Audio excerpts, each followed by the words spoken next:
Good evening and a very happy New Year to all of you. Very happy to welcome you to the third quarter financial year 2025 business presentation from Reliance Industries Limited. As always, we have Srikanth walking you through the consolidated numbers first. Then we will have Kiran talk about Jio. We will have Anshuman talk about Jio numbers. Then we will have Dinesh Taluja talk about retail and Sanjay Rai talking about our ENP performance. Then Srikanth will come back and then summarize. But before summarizing, we'll also talk about the O2C performance. So, thank you, Srikanth, and over to you. Thanks, Srini, and Happy New Year to all of you. We had a good operating quarter with strong performance in each of our segments. Revenue growth, EBITDA growth at close to 8% and a PAT growth of close to 12%. And specifically, the consumer businesses did well and so did O2C. We had strong sequential performance. In fact, if you were to look at EBITDA on an aggregate basis, sequentially up 9%. Retail was up 17% sequentially. O2C was up 16% sequentially. So strong improvement there. And in each of the businesses, retail, and we'll go through the slides, but it's on the back of strong festive season and good traction with our customers. On Jio, the story is about higher ARPU and the fact that we are adding consumers, especially in FTTH. O2C year-on-year has been steady, backed by feedstock optimization and strong domestic demand, and upstream has been a steady performance. Just a one-slide summary of the performance. As you can see, revenue and EBITDA almost 19% higher on a year-on-year basis, led by benefit of tariff hike. As you can see, ARPU at 203 rupees, which is up 12%, and also us adding almost 3.3 million subscribers during the quarter, of which 2 have been for home. So there has been this whole point about return of customers and post-transient from the SIM consolidation concern point of view. Data traffic very strong, 22% higher at about 46.5 exabytes of data. And also that 5G customer base is now 170 million number. On retail side, revenue, EBITDA and PAT between 9 and 10%. And as I mentioned, very strong sequential performance with revenues up actually on a sequential basis 18% and EBITDA at about 17%. And the big, we obviously benefited from an exceptionally strong festive season demand. And as you may recall, we have been talking about significant efforts over the past few quarters in terms of streamlining our operations and the benefit out of that and the productivity gains that have come out. Especially when you look at grocery, if you look at B2C, that's a 37% growth there. And also benefiting from very strong traction in our consumer brands. In fashion and lifestyle, we saw a very strong rebound with some of our new formats delivering the highest ever sales. Digital benefited again from the festive and wedding season. And EBITDA margin continued to expand at 8.6%. It's up 20 basis points on a year-on-year basis. This time we started express deliveries pilot in about 4,000 pin codes and continuing footprint expansion, 779 stores overall that we saw. In O2C segment, EBITDA growth about 2.4% year-on-year, but 16% on a quarter-on-quarter basis. On a year-on-year basis, I would say it's a steady performance with a lot more focus on favorable feedstock sourcing. They also benefited from higher volumes. It's up almost 9%. You may recall that last time around there were large plant shutdowns in the same period last year, and that rebound in volumes we saw. Importantly, this time has also been a big push towards in our domestic fuel retailing. And if you see the volumes have been up 44% for gasoline and 23% for diesel. The good news also has been the fact that domestic demand has been strong. Oil at almost close to 6% demand growth, polymer 11%, and polyester 12%. So in a way, the mixed trends that we saw in as far as the margin environment was concerned, based on global factors, did get compensated by the push in the domestic side as well as the higher volumes that we had. Oil and gas, a steady quarter, revenue slightly lower because of volumes from KGD6 being there, but there was a bit of, in terms of the price was slightly higher at about 0.8% higher at $9.74 a million BTU. Overall production, still the field produces 28.04 MMSCMD. Putting these numbers together, overall you can see that EBITDA up 8% on a year-on-year basis, and almost flowing through into a PAT at 12%. So benefit of each of the individual businesses doing well, you see that. This is just the bridge. Pictorially, it tells you that on a year-on-year basis, the big contribution coming from digital services, which is up 2,400 crores. So did retail, adding 600 crores to the overall EBITDA. And when and Dinesh will cover through some of the other operating metrics in terms of footfalls and number of transactions. Quarter on quarter, big jump coming from O2C here. It is on the back of higher refining margins as well as improved PP and PVC deltas that we saw.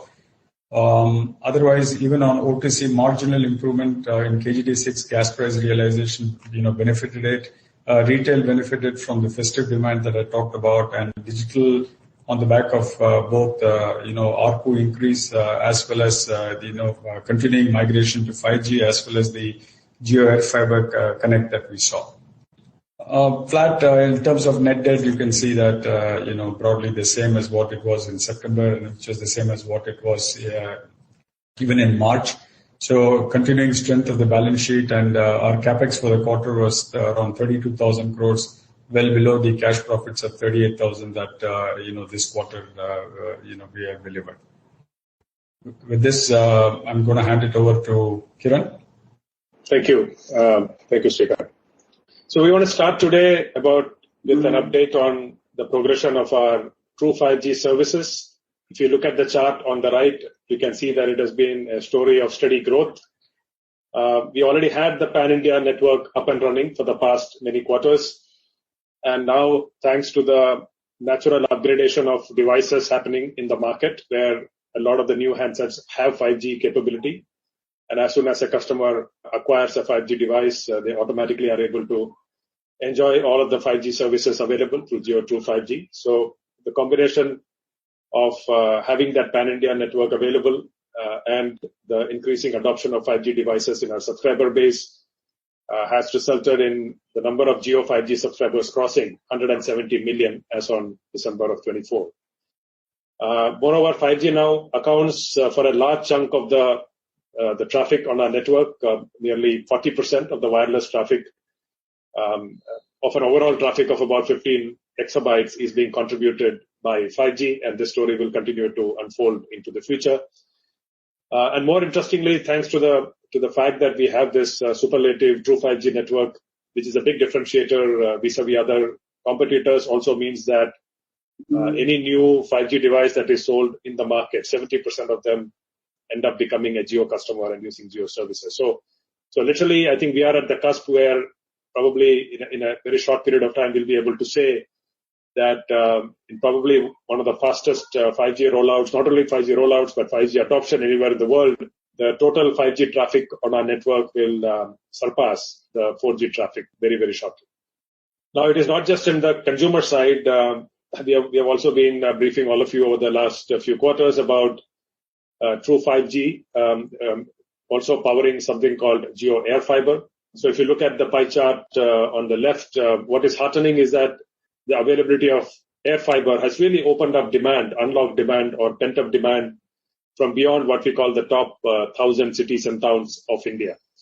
And what we are seeing is that, as you know, nearly 70% of the population of the country is outside of what we call the cities or the urban markets. And now we are really starting to see that even our addition with respect to AirFiber connections are starting to reflect that mix. And more than 70% of the new connections are now starting to come from beyond the top 1,000 towns and cities. We also had more than 2 million connects in a single quarter in the third quarter of FY25, which has really driven the total connected premises to nearly 17 million.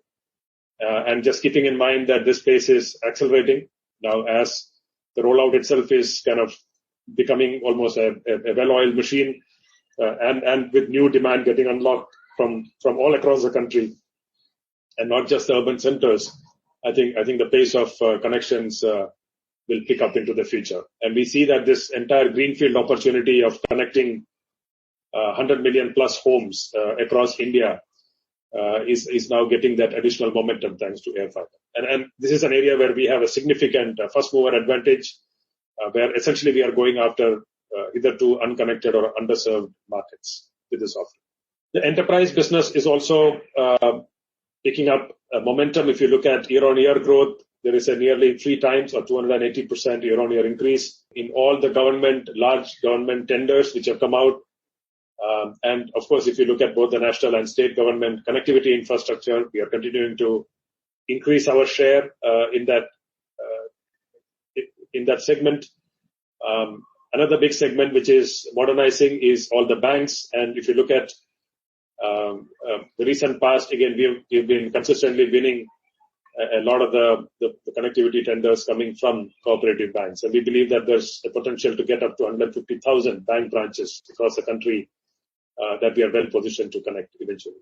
And of course, large corporates across, as some of their traditional contracts are rolling off, we are getting selected as almost near exclusive service provider, because most enterprises who have multiple locations and pan-India premise presence, they are looking to have a single solution provider, and Jio is well positioned to be that exclusive service provider on a pan-India basis. And wherever we have such demand coming in, we are seeing that we are the provider of choice there.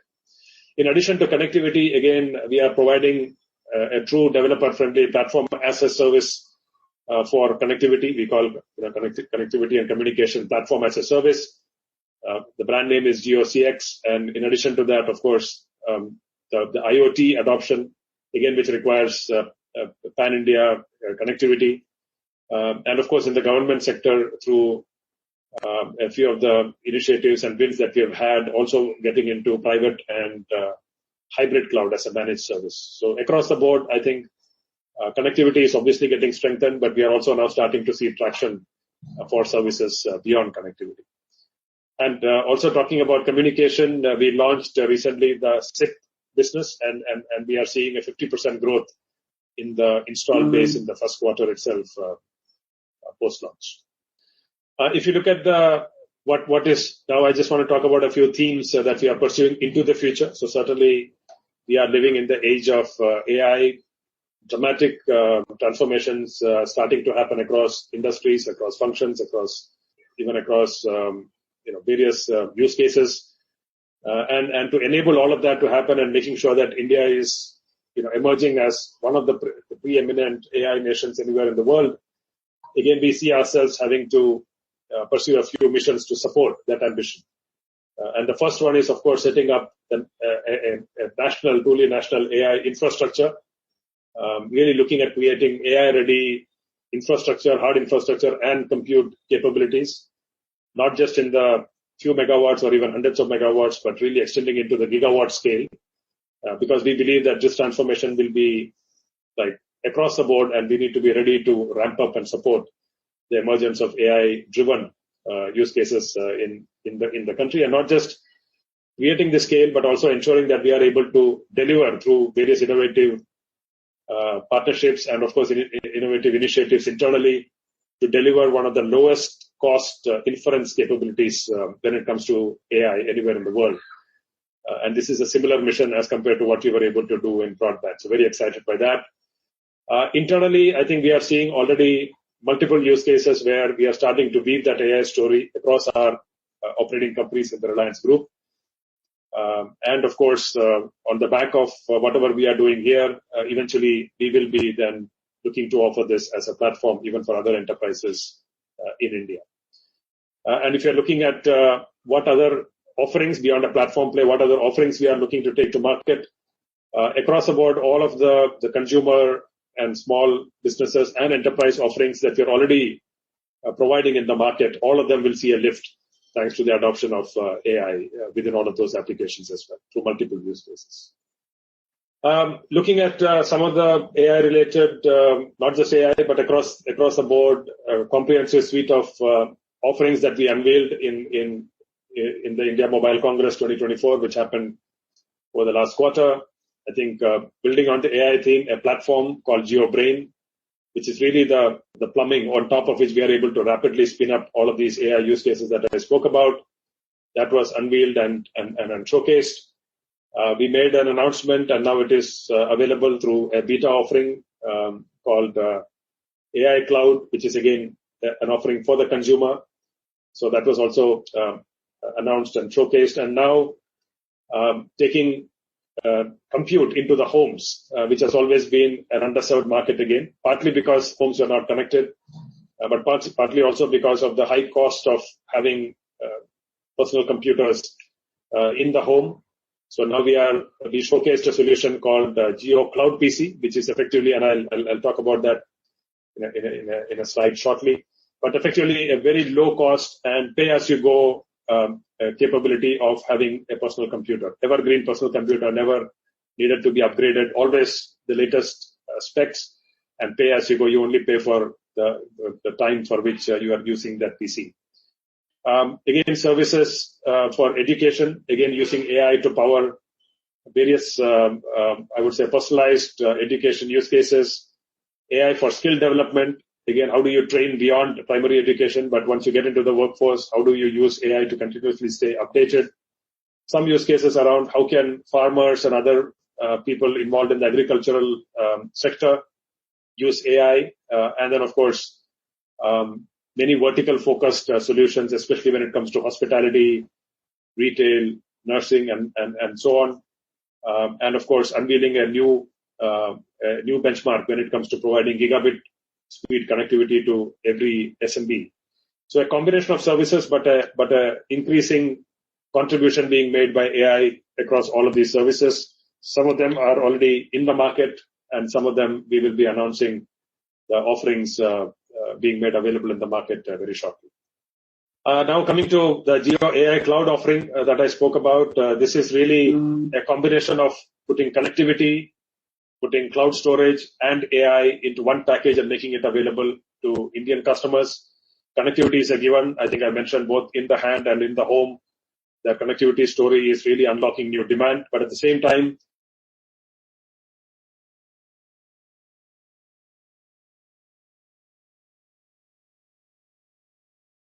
100 GB free of cost. I think the earlier benchmark was either 5 GB or 15 GB, depending on whether you were an Apple customer or Google customer through Android. But we kind of raised the bar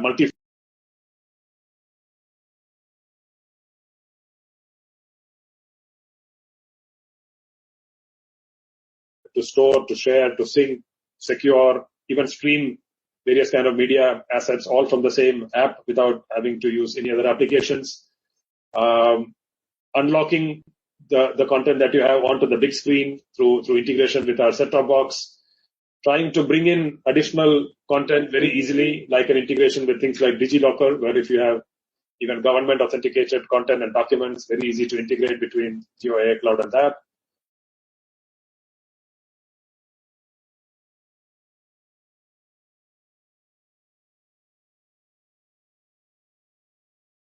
Or other events or other occasions, ability to group individuals through face detection, multiple magic tools to convert your photographs into avatar,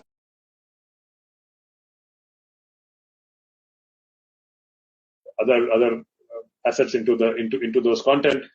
All of that today already made available, and we've just launched this as a beta offering in the market. And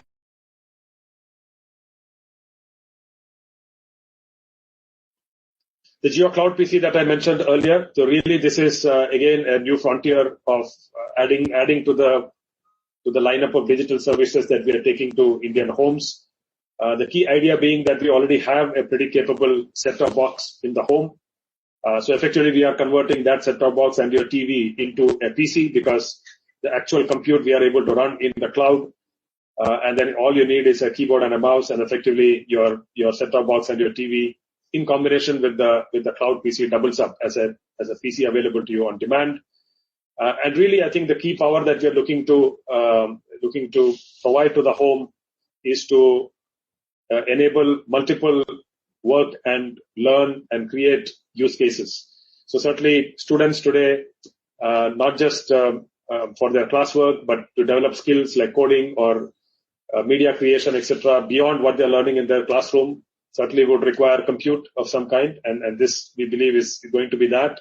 Gig workers who are working from home, etc., again, they are creators of content, and sometimes the phone or the tablet is not the best form factor for productive work, and again, this could unlock many such use cases. And again, we are providing 100 GB of storage with every cloud PC, and as a basic capability, an 8 GB multi-core processor is already available through the cloud to get you started.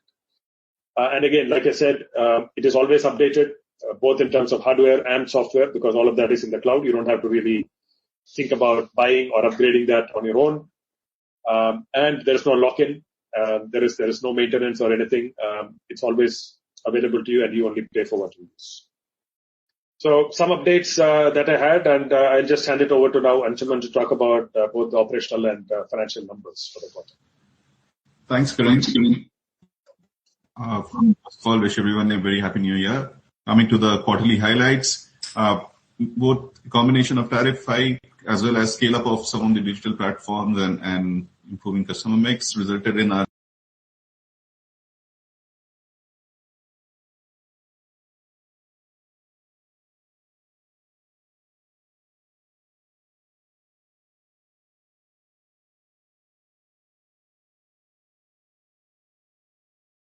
on there, and some of the digital revenues just about kicking in.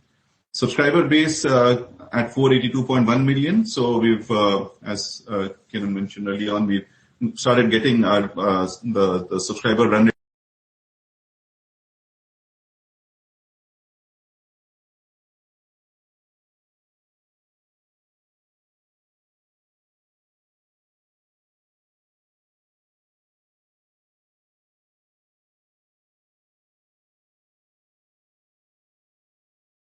and additional revenues coming in from some of the digital services.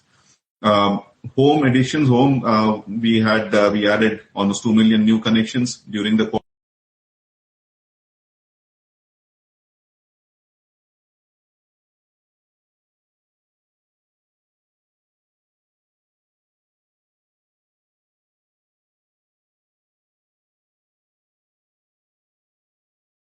Connected, and which will be fairly, the rate at which we are growing, we should be the largest AirFiber service provider globally in the next few months.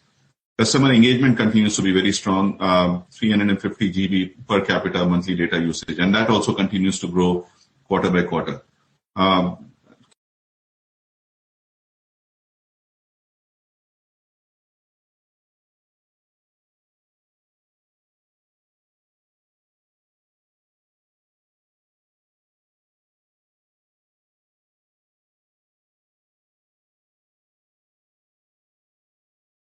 Chinese companies as well.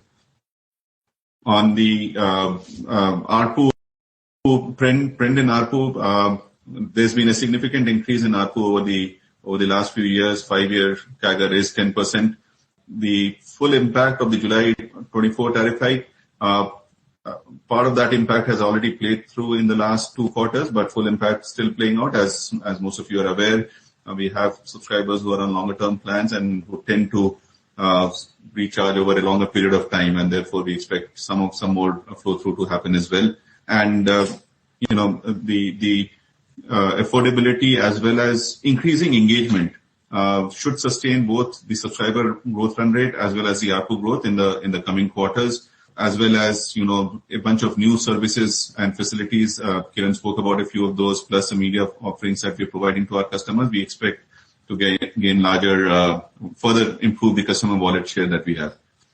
The key operating matrices that we report to you every quarter, 482.1 million subscribers, net customer addition of 3.3 million during the quarter. So we clearly saw a reversal of the trend that we had seen in the last quarter and an increasing run rate of customer addition. ARPU at 203.3 rupees. The total data consumption crossed 46 exabyte for the quarter. That continues to grow fairly healthily, 32.3 GB per user per month. Net subscriber addition of 3.3 million, that we saw up. The voice, per capita voice consumption also continues to grow, over 1,000 minutes per user per month of voice. So data and voice traffic grew 22.2% and 6.5% respectively on a year-on-year basis. Coming to the RJIL financials, these are financials for our connectivity business. The operating revenues grew to 29,307 crores. That was a 15.5% year-on-year increase. And the EBITDA growing a little bit faster, coming to 15,798 crores. The EBITDA margin at 53.9%. This is only for the connectivity business, RJIL, the connectivity service provider. And coming to the key financials for Jio Platforms Limited, consolidated financials. The overall Q3 revenues came in at 33,074 crores, 19.4% year-on-year growth. We saw a very healthy, or we are seeing a very healthy increase in non-connectivity, the digital revenues, which grew at 60% year-on-year. The annualized run rate has crossed 15,000 crores, and this we are seeing very healthy growth trend here coming in, with most of the growth coming in from new customers that we are able to serve. EBITDA increased to 16,585 crores, consolidated EBITDA. So the consolidated EBITDA margin at 50.1%. And profit after tax at 6,857 crore. That was a healthy 26% year-on-year growth during the quarter. With this, I'm going to hand over to Dinesh to take you through the results, operating and financial results for Reliance Retail. Thanks, Anshuman. Hi, good evening, everyone. On the retail business, we had a very strong performance with 90,000 crores of revenue during the quarter. So milestone quarter for us.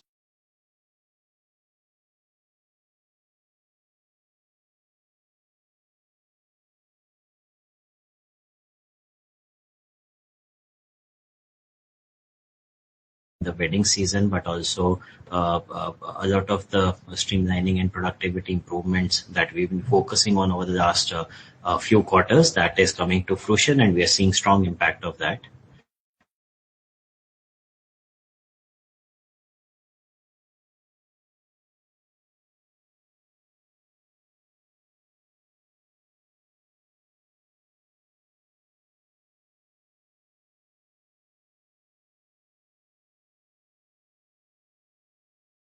Commerce growing.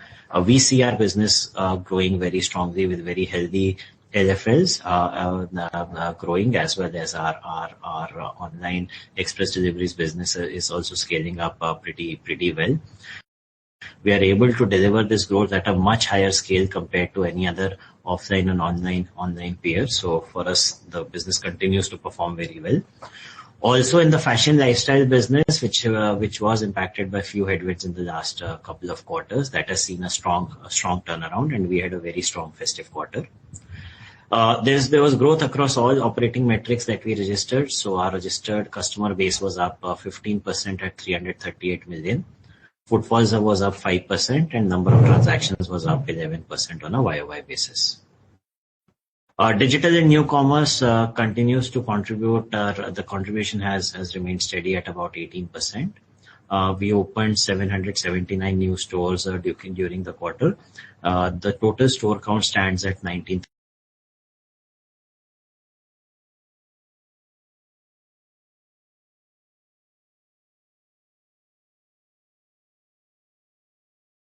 Global luxury retailer. Also, in order to further strengthen the IP, we did a joint venture with Mothercare PLC, where we own a majority stake in the SPV, which owns the Mothercare brand for the Indian subcontinent. Now that gives us ownership of the IP and gives us a lot more flexibility to expand the range, source locally, as well as improve the margin. So it is quite a positive for us. Quick summary: revenue at 90,000 crores, EBITDA at 6,800 crores, and profit after tax of 3,500 crores. So as you can see, very strong growth sequentially as well as on a YOY basis. Moving on to some of the highlights across key businesses. Electronics business had strong growth during the quarter. This was the festive and wedding quarter where we see a lot of pickup in demand. We had a strong 6% LFL growth. Our average bill values continue to grow, as well as conversion rates of people coming to the stores is also improving. We had a strong festive quarter. What we measure the 1 week leading up to Diwali, we had a strong 12% growth on a YOY basis. Rescue, which is the largest service organization for electronics and our biggest differentiator, that continues to expand. As you would recollect, we had launched on-demand services 3 quarters back. We added it to 75 new cities where we offer this service, and now we are present in 225 cities for this services, and overall we are present in over 1,000 plus cities.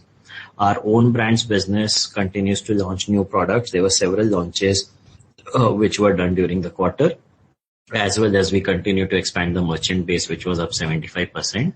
85% of this business is external distribution to the distribution net, general trade distribution network, and only 15% comes from our own channels. Our B2B JMD business continues the growth momentum. Mobile phones continues to be the dominant category in this business, and we are seeing both increase in merchant participation as well as the wallet share of merchant partners is going, which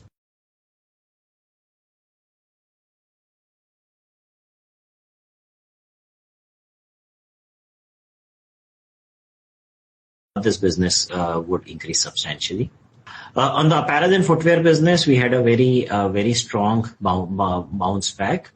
Partly the festival season, but also a lot of hard work that we had been doing on enhancing our design capabilities, improving the supply chain, the design to shelves, shortening the design to shelves cycle using technology and AI, and improving the in-store customer experience.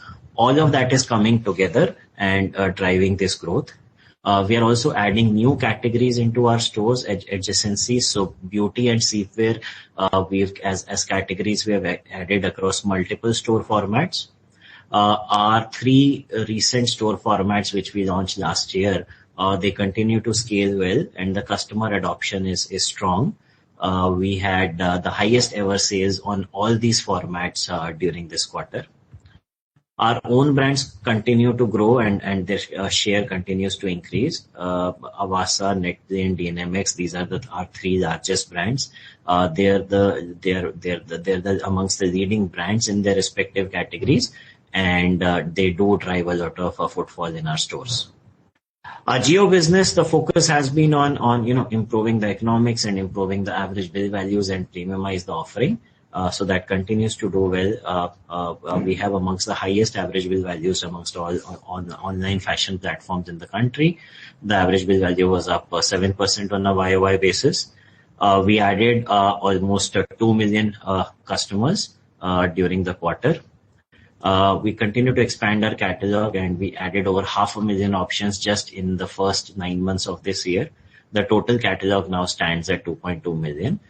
In this, we have to provide customers a wide range as well as exclusive brands. So most of our own brands that we have, whether partner brands or our in-house brands, they're exclusive on the platform.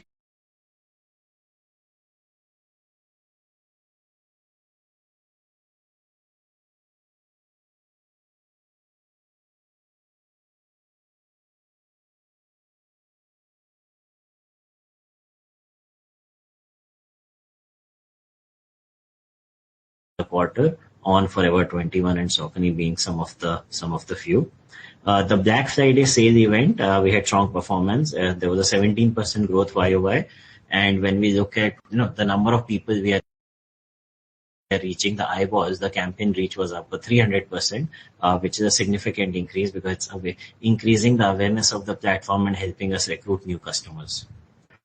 Premium brands business, steady performance driven by the festive demand again. We continue to strengthen our portfolio and launch new brands. So in the F&B portfolio, we had Pret and we had launched Armani Cafe last quarter. This quarter we launched the Elan Cafe, as well as in the premium women's side we launched the Sandro brand. We also signed the India franchise for Saks Fifth Avenue to target the super luxury segment. In addition, the IPs that we own, right? We have stakes in a lot of designer brands. We are taking them global. So for instance, Rahul Mishra and AK by Anamika Khanna, we are taking them to US through our partnerships with Saks, where they will be present in the iconic Saks New York store. Hamleys is a tourist destination driven business especially in Europe. We set up our third store in Italy, and we continue to expand in new markets. We spoke about the mother care IP.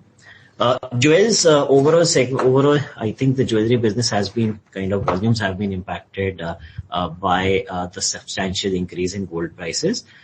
We had a decent quarter, especially Dhanteras and wedding season, where we did have a lot of footfalls and reasonable growth in sales. We also continue to launch new collections. So Vivaham collection is meant towards the wedding season, and we have done multiple phases of that, variants of that collection over the periods, and this is a property that we've built. B2C grocery was the star. The B2C business had a very strong 37% growth. The big box formats are kind of driving this growth. There is broad-based growth across categories. The high margin categories, general merchandise and value apparel, as well as some of the premium categories in personal and home care and beauty continue to do very well. We are continuously improving our assortment and premiumizing. The benefit of that is, one, it provides a differentiation for us in terms of customers getting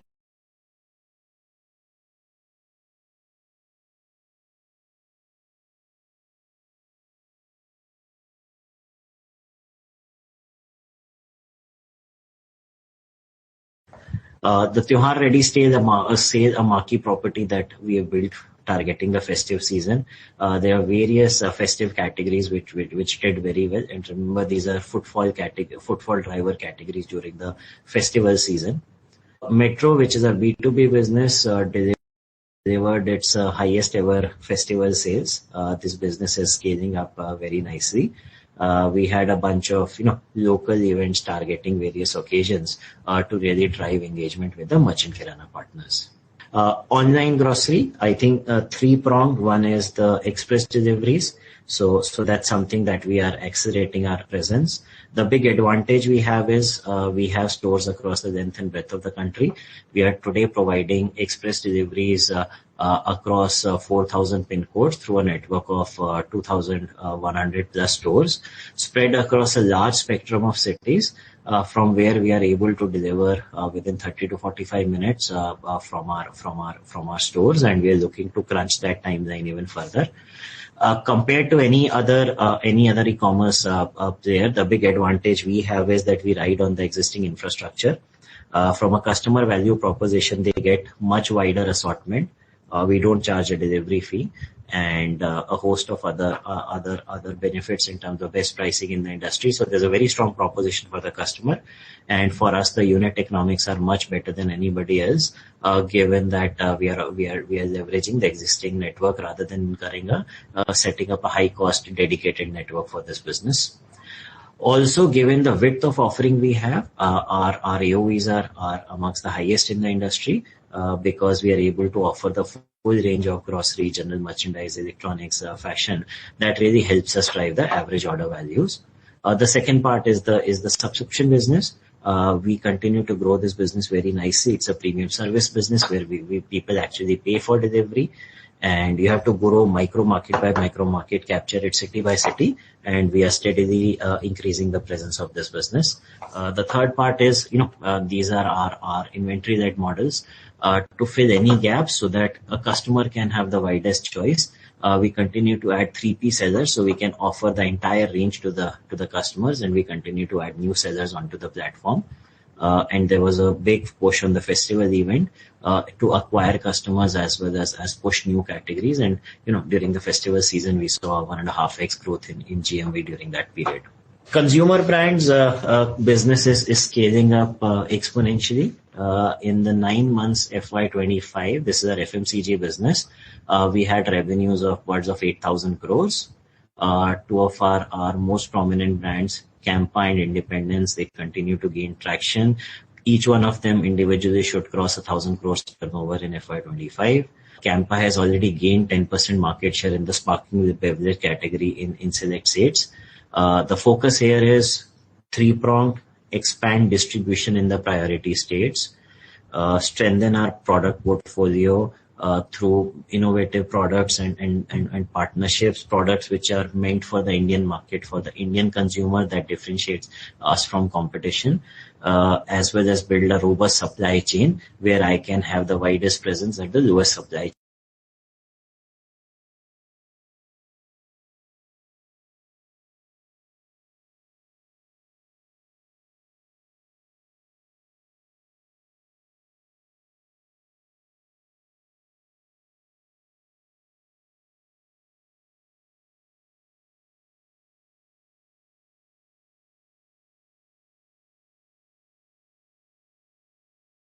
That going forward, quarter on quarter, we should show healthy growth, coupled with all the productivity improvements that we. With that, I'll hand over to Sanjay for oil and gas business. Thanks, Dinesh. Very good evening to all of you, and a very happy New Year. Just as a recap of the quarter gone by, so this was a steady quarter. We saw revenue at about 744 million, about 6,370 crores, which is a slight upside from the previous quarter of around 2.5%. EBITDA came in at about 5,565 crores. Again, about more than 5% increase quarter on quarter. EBITDA margins were very healthy. It grew by almost 240 basis points to 87.4%. The key drivers are, we saw an uptick in CBM production based on multilateral wells. Currently, 34 wells have been put on stream out of the 40 originally planned wells. So we are seeing a production of about 0.35 million standard cubic meters, which is quite encouraging. And the perspective is that we will continue to drill multilateral wells as these are highly capital efficient and delivering better results. KG-D6 performance has been steady in terms of production, about in overall BCFE terms, 68.5. We are on MMS CND term, we are at about 28.04 million standard cubic meters and about 21,000 barrels of condensate per day. Now, the marginally lower production has been offset by higher price realizations in KG-D6. Again, the ceiling price prevailing during this half is $10.16 per dollar per MMBTU, and we are realizing slightly higher values in which is $9.74. In CBM, we've realized about 10.58, which is lower, but still quite healthy. The difference being here, quarter on quarter, the prices were far elevated, when we look at a year back.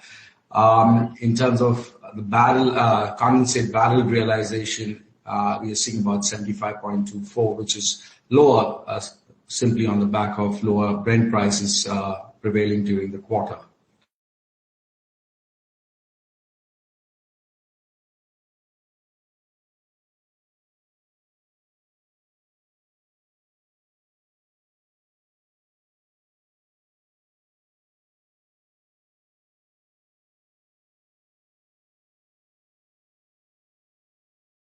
So just to review the outlook for the gas markets, again, prices during the quarter hovered around $13 to $15 per MMBTU. Mainly, the demand has been resilient, particularly in India.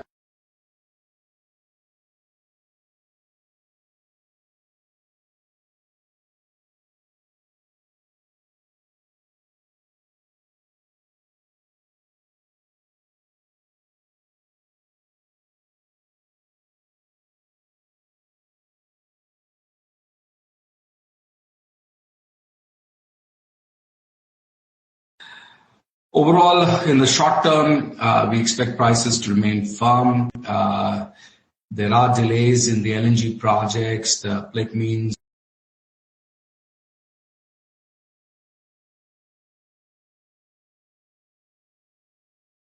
about 5 million tons in CY25.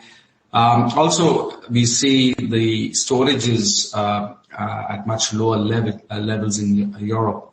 We're seeing about 68.8% versus 5-year averages of 74.8%. But if you compare it to last year, it was almost 84%. So storage is at much lower levels, so you expect higher European gas demand. Again, bodes well for elevated prices going forward. The Indian gas market has remained extremely robust. In fact, in CY24, we saw a significant increase in consumption, almost by 10%. It went up to almost 200 million standard cubic meters in the last quarter, mainly driven by city gas distribution, refinery and petchem and power sectors. LNG imports also saw a surge despite elevated prices.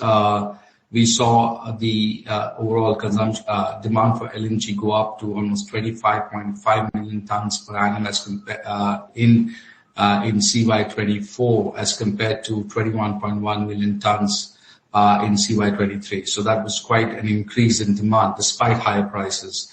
Also, given ceiling price is better, $10.16 per MMBTU as compared to the first half, which was $9.87.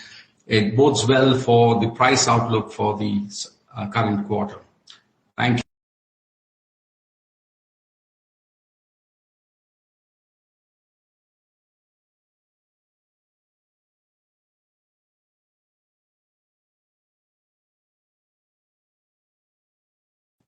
So, as you saw, the EBITDA for this quarter, 14,400 crores, up 2.4% on a year-on-year.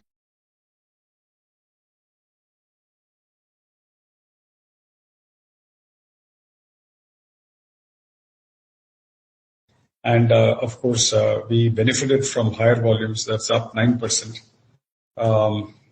We benefited from the fact that there was strong domestic.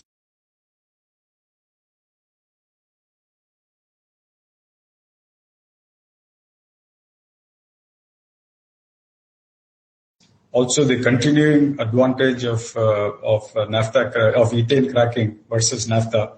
As you know, the costs are almost $300.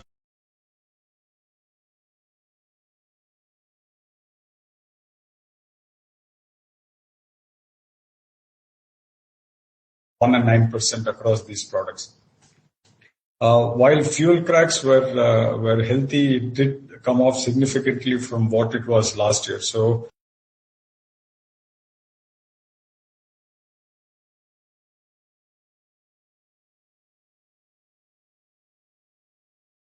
And also, it offsets the polyester chain margins, which are lower on a year-on-year basis by 12%.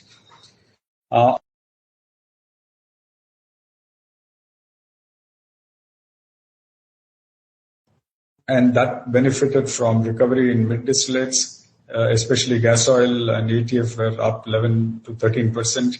Polypropylene price.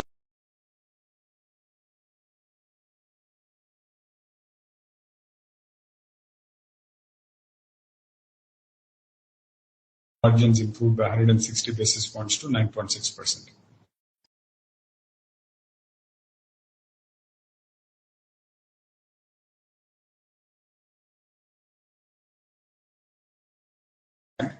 And, we continue to focus on some of the things, we do in terms of, for example, in the case of prioritizing aromatics, and given, as you know, given the environment for aromatics, it made sense for us to prioritize production of transportation fuel. As I mentioned, we focused a lot on domestic fuel sales, given the demand. Also, a lot of cost optimization measures in as far as using larger vehicles for delivering for lowering our freight costs for product placement. Also, focused a lot of attention on using FO for minimizing our fuel cost for the Jamnagar complex during periods when there were lower availability. So, quick snapshot, market environment, average Brent crude prices, when you look at it, 11% fall year on year, 7% down on a quarter-on-quarter basis, on the back of stronger dollar, weakness in China, and non-OPEC production, which kept the markets very well supplied. US ethane prices were lowered by 3% year on year, benefiting us because of cracking ethane. And also the operating rates in the US were higher this time because of some of the crackers which were under shutdown came back into production. Oil demand still is 1.5 million higher on a year-on-year basis, primarily led by Asia ex-Japan, as well as we saw EU demand being higher, and also the fact that gas prices were firm helped keep the demand for oil also firm. And on the transportation fuel side, gasoline demand we saw was up about 4.4 million barrels at about 26.9. Diesel was broadly flat, and jet kero demand was actually higher by 0.5 million at about 8 million barrels per day, and primarily Asia Pacific contributing for more than half of it.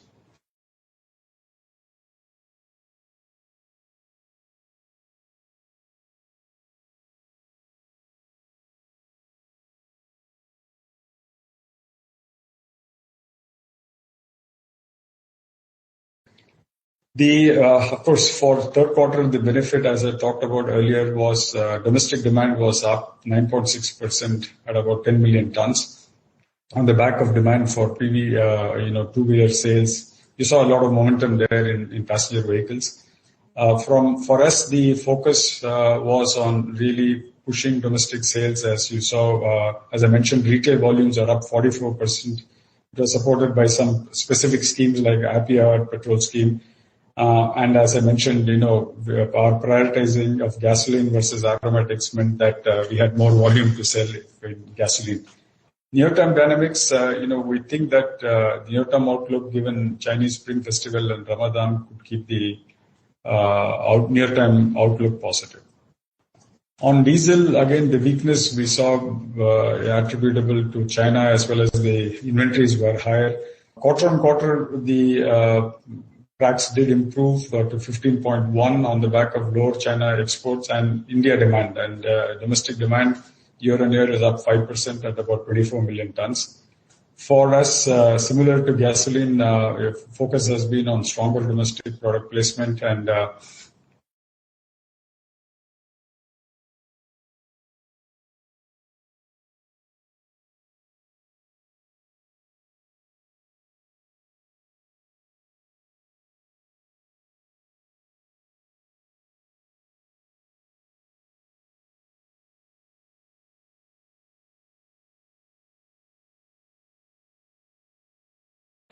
specifically in India, we saw ATF grew by 9% on a year-on-year basis. And for us, if you look at what Air BP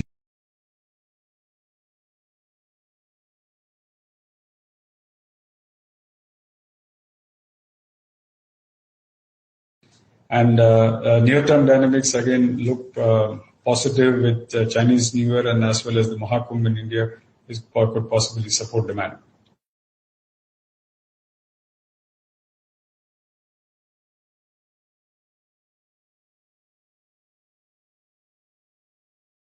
Focus has been, the benefit has come because of a higher use of the assets that we had, and we tried to maximize light feed cracking. So near-term demand continues to be good for PE when you look at demand for packaging, and of course the broad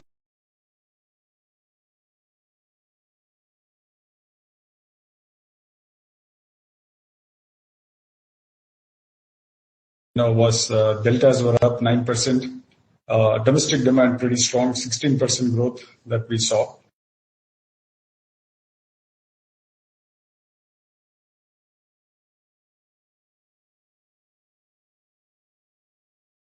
asset availability.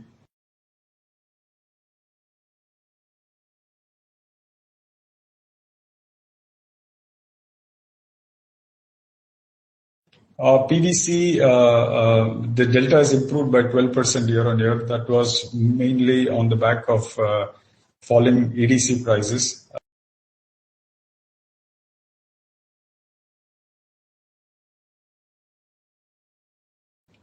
Specifically for PVC, our actions have been on, more on freight cost reduction, emphasis on premium grades. That's what we focused. And overall demand for PVC continues to remain supported because of agri and infrastructure growth.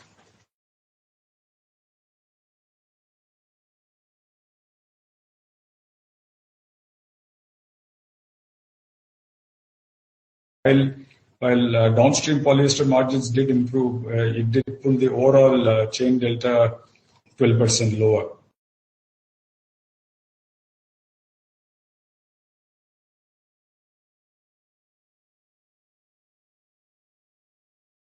The strong festive demand that we saw.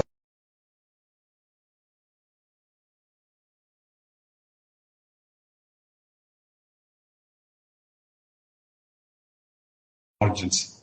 And on a more on that, the cotton versus PSF, that margins continue to be good. So long term, that. So you just put all these things together, you can see that even though deltas have been mixed, in fact, a lot of arrows downwards, but by the fact that we had volume increases in each of these products, as well as the fact that the domestic demand has been pretty strong.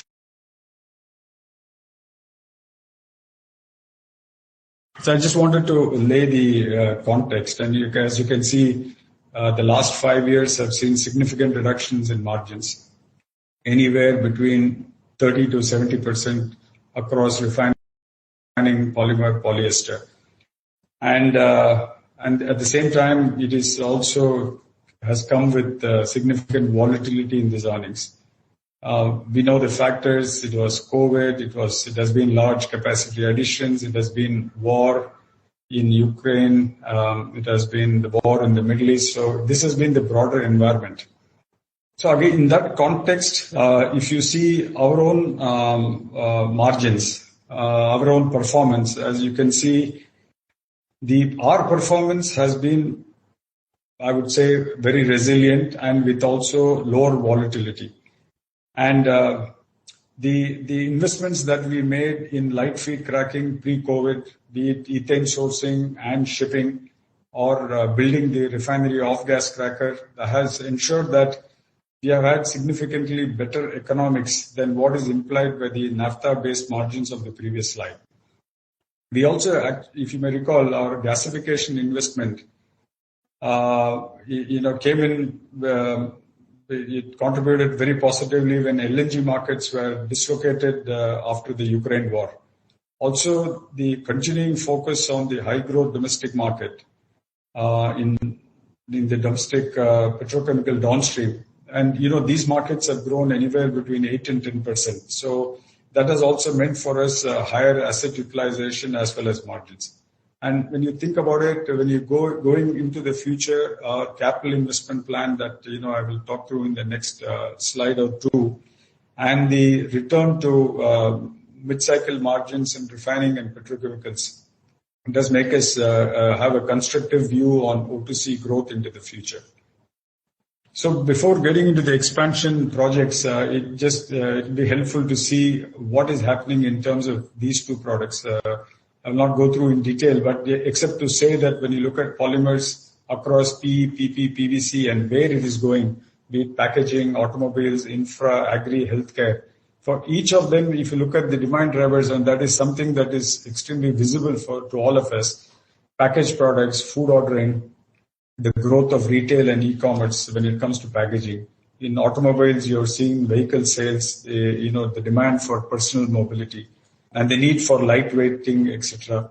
On infrastructure side, you can see the thrust on infrastructure project. It is propelling cement demand and therefore packaging there, and again, higher electricity consumption, again, making the need for wires and cables. Agri, focus on micro irrigation, government schemes, all of them are playing a big part in terms of having the demand for these products. On a healthcare, again, a lot of awareness and a lot of demand. So even if you were to look in the longer term perspective, last 3 year demand volume growth has been closer to 10%. And more importantly, in looking into the future, this kind of demand environment remains intact.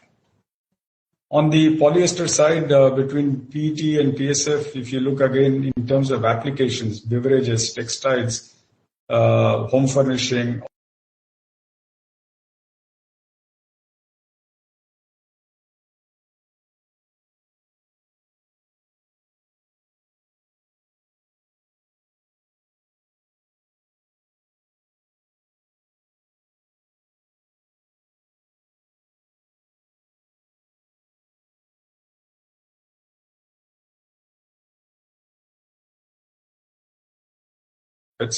we have been very focused in each of these projects on capital allocation. We have always invested at the bottom of the cycle, and this is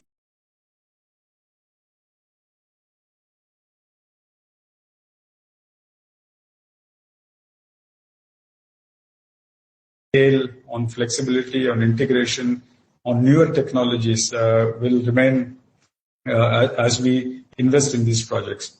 So against this, if you see what are we investing in, and starting with vinyls, with this 1.5 million tons PVC and CPVC facility at Dahej and Nagotane. This, as you know, caters to a growing and a large deficit Indian market.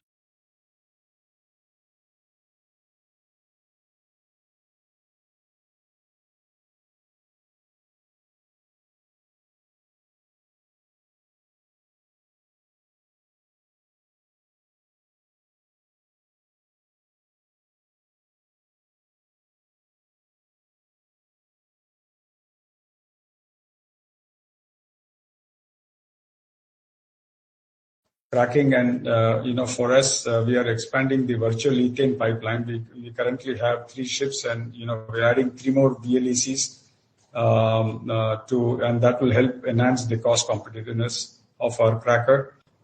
And finally on the polyester side, with 1 million tons of specialty polyester capacity and matched by 3 million tons of PTA, will help sustain the growing demand there.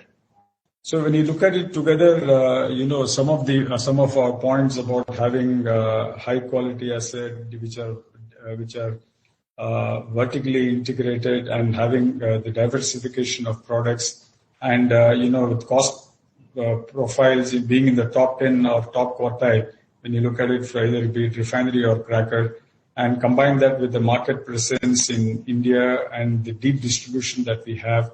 The financial flexibility for us in terms of existing business with throw of cash helps us invest in this down cycle. And so these 3 things, therefore, when you put this together, the point I was making about being constructive on O2C growth into the future is something that we see this business on that trajectory. Just summarizing all the presentations that have been thus far. So we had record consolidated earnings. We saw both year-on-year as well as sequential. And with now consumer businesses accounting for 52% of our segment EBITDA. On the energy side, the domestic market remains very strong, and with all the momentum in economic activity. And also there has been recovery in fuel cracks with stronger demand in APAC regions, including India. And the fact that our operating model mitigated impact of weak downstream margin environment. On consumer side, strong festive and wedding season demand, but importantly, I have been emphasizing over the last few quarters, focused a lot on operational streamlining, and all that you are starting to see the benefit, and we remain confident about that it is behind us, and the constructive outlook for retail is very much now intact. And Jio is value from, you're seeing the benefit of the tariff hikes, and you're seeing the very strong traction on the customer addition side, both and especially on homes, and also the broader digital services earnings growth, which was touched upon. So overall, it has been, as I said, a strong operating quarter and strong performance across all our businesses. Thank you.